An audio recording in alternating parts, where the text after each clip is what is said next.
दोस्तों नमस्कार। सारांश के मंच पर आपका वंदन है, अभिनंदन है। दोस्तों ये वीडियो पिछला वीडियो नंबर 3A का शेष अंश है, इसलिए इसे नाम दिया गया है 3B। कहने वाली बात यह है दोस्तों कि मन हो, ये अध्यात्म हो या विज्ञान, आदमी के विषय पर दोनों ही कहते हैं कि शरीर जो है वो एक्चुअली वर्किंग डिवाइस है। वो एक डिवाइस है जिसको कि आपका मन जो है वो ऑपरेट करता है।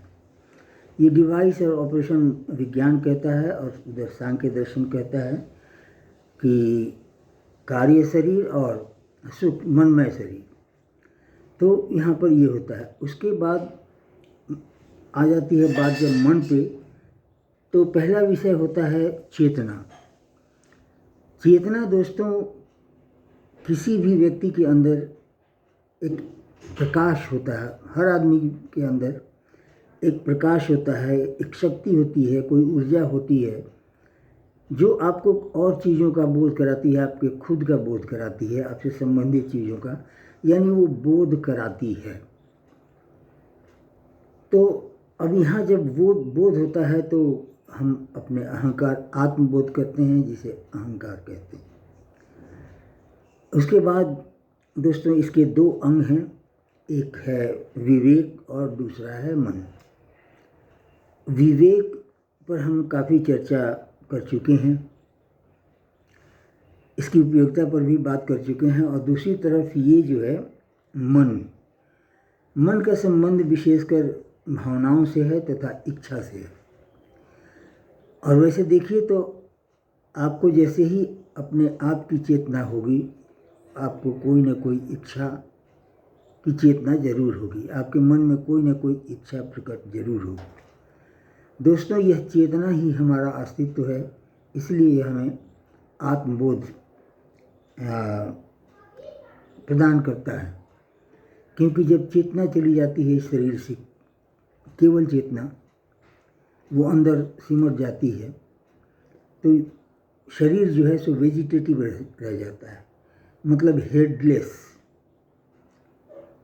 शरीर के अंग काम कर रहे हैं but they are waiting for death certificate to be issued. शरीर एक जिंदा लाश बनकर रह जाती है जो मृत्यु प्रमाण पत्र की प्रत्याशा में जी रही है। तो इस तरह से दोस्तों रहा मन का। ये मन के अंदर एक और चीज़ होती है जिसे कहते हैं ध्यान। जानते हैं दुनिया के सबसे विद्वान और सबसे बड़े मतलब वैज्ञानिक, जिनकी रिसर्च ने पूरा एक नया डायमेंशन शुरू कर दिया, उनका नाम था Einstein. He was a scientist of millennium. उनसे एक बार किसी पत्रकार ने पूछा था कि आप में ऐसा क्या है जो आपको और सभी लोगों से अलग करता है और आपको इतना महान बनाया। आइंस्टीन का उत्तर जानते हैं, एक शब्द का था, एंड वो था फोकस, अर्थात ध्यान।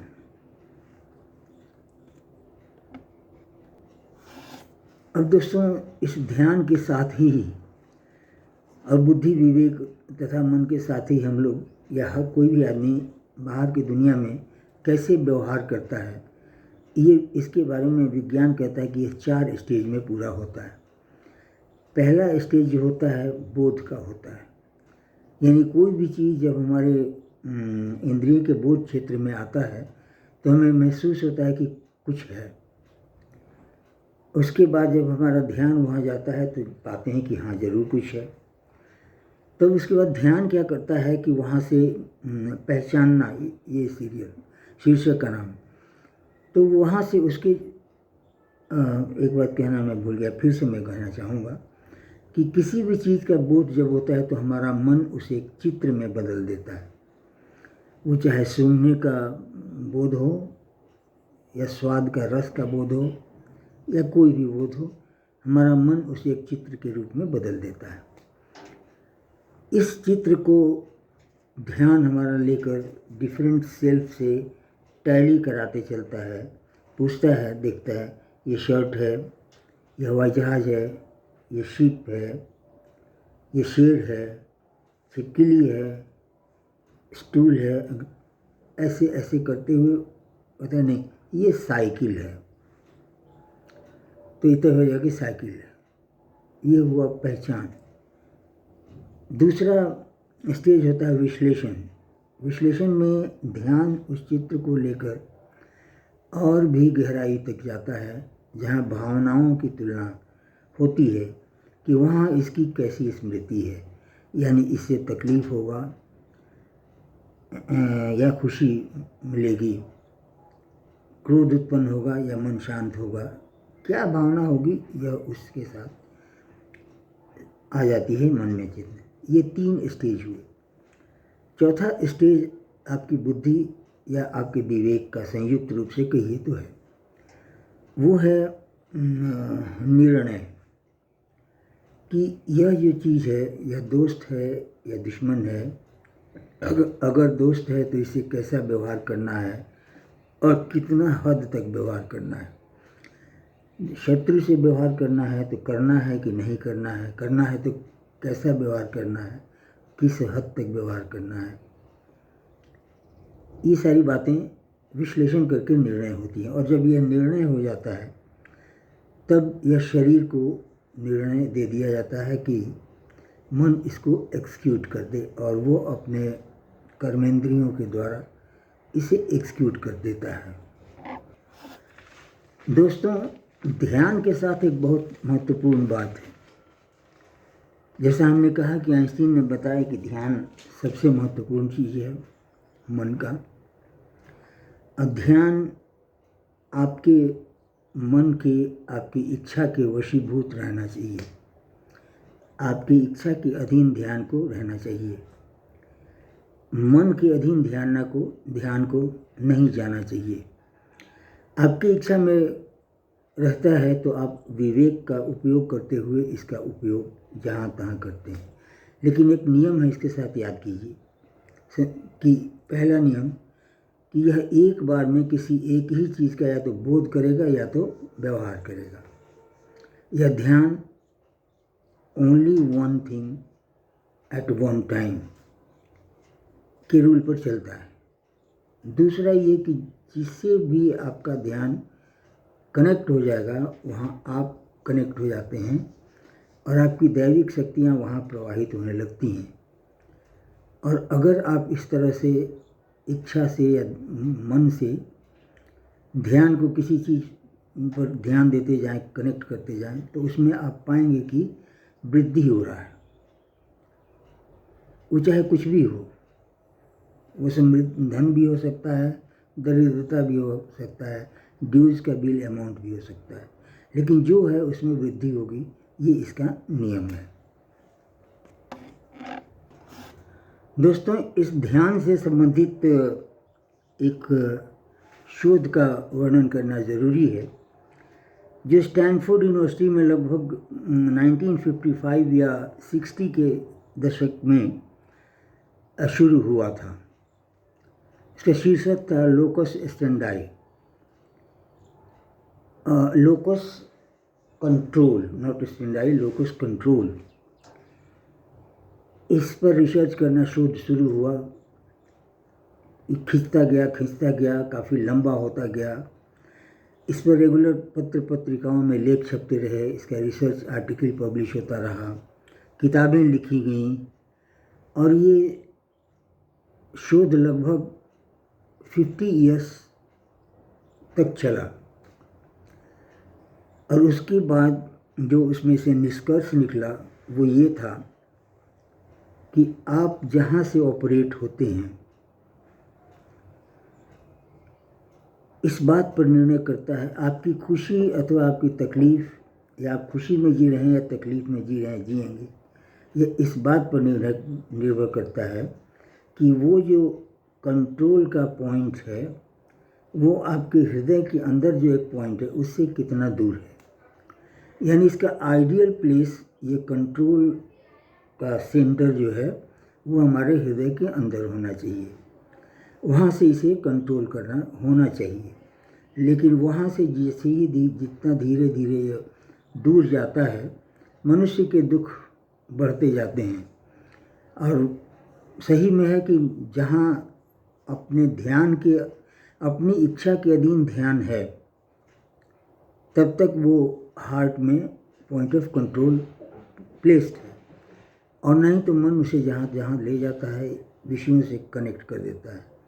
ख़ास बात ये भी है कि इसकी प्रवृत्ति होती है कि ये बाहर की ओर भागे। दोस्तों, यहाँ पर हैरानी की बात ये है कि इस पर आश्चर्य, ये शोध करने की क्या ज़रूरत थी, और वो भी 50-50 वर्ष। हमारे सनातन में तो पतंजलि ऋषि ने 450 BC में एक अष्टांग योग साधना यानी योग सूत्र लिखा था, और उसका मुख्य दारोमदार जो है ध्यान है। और साइंस जैसे ऑब्जेक्टिवली मानता है किससे कंट्रोल हो रहे हैं, हम लोग इस धर्म इसको मान के चलता है कि आप अभी ध्यान आपका कहाँ है, कंट्रोल तो वहीं से होइएगा। तो पतंजलि ऋषि ने कहा, जो विद्या दी है जिसमें 8 योग हैं, 8 अंग हैं, और उन 8 अंगों की साधना करने से होता क्या है कि धीरे धीरे आपका ध्यान जो है आपके दिल की गहराइयों में उतरता जाता है, और आपकी चेतना का स्तर उतना ही बढ़ता जाता है। और यही तो है योग विज्ञान। तो अब दोस्तों, दोनों ये सांख्य दर्शन द्वैतवाद की से मिला हुआ, और इधर विज्ञान दोनों अब एक जगह जहाँ पहुँचे, यानी ध्यान जब तक है तो वो बाहर की चीज़ों को पहचानता है, लेकिन वही ध्यान जब अंदर की ओर मुड़ता है तो अनंत तक जाता है। ये अनंत कहाँ रहता है, कौन है? और यही प्रश्न दर्शन के साथ भी है। आपको याद होगा सांख्य दर्शन में 3 शरीर बताया था, जिसमें अंतर का शरीर कारण शरीर होता है। और हमने बताया था आपको कि 20वीं शताब्दी में एक वैज्ञानिक ने आविष्कार किया था, अवचेतन मन उसका नाम रखा था। वह औचित्य जो मन के अंदर जिसका अस्तित्व है, जिसे जाना नहीं जा सकता, जिसे पहचाना नहीं जा सकता, जिसको बोध नहीं किया सकता, किसी यंत्र से नहीं नापा जा सकता, वह अगम अज्ञात है, किंतु वो है। कितने आश्चर्य की बात है कि विज्ञान इस बात को मानता है कि कोई चीज़ है, और वो भी वह चीज़ जिसे महसूस नहीं किया जा सके। तो फिर कैसे मानता है? उसका एक आधार ये है कि उसका कार्य करने का एक नियम स्पष्ट होता है, वो एक नियम के अनुसार काम करता है, और ये नियम किसी भी हालात में नहीं बदलते हैं। तो जो कुछ भी इनपुट उसमें होता है और उसका आउटपुट जो होता है, उसके परिणाम जो हैं सो बिल्कुल निश्चित हैं, बिल्कुल पूरे पदार्थ की तरह, चट्टान की तरह स्पष्ट और ठोस हैं। इसलिए विज्ञान यह मानता है कि अंदर तत्व है। यह तत्व दोस्तों सांख्य दर्शन का कारण शरीर यानी आत्मा प्लस क्या कहते हैं इसको, इंद्रियों का कुछ रेमिनेंसेस, रेजिड्यू या संस्कार जिसको कहते हैं, संस्कार, और विज्ञान जो है सो कहता है। लेकिन ये दोनों के दोनों डिवाइन एंटिटी हैं। ये सिंपल पदार्थ नहीं है, या सिंपल ऊर्जा के कोई स्तर भी नहीं है जो कि मेंटल वर्ल्ड में होता है। They are very clearly and certainly divine entity, जिसे सामान्य लोग भगवान कहते हैं, और यह भी कहते हैं हमारे सनातन देश में, हमारे देश में, कि भगवान कहीं और नहीं, आपके मन में ही स्थित है। तो ये डिवाइन एंटिटी को अंदर में तथा बाहर में, इसको कनेक्ट करने का आप विज्ञान से जानिए या दर्शन से जानिए, कहीं से भी जानिए कि वो डिवाइन एंटिटी है, और आपके जैसे फिजिकल एंड साइकोलॉजिकल या एनर्जी के लेवल में के अंदर है वो, और वो साबुत है, पुख्ता है। जय श्री राम।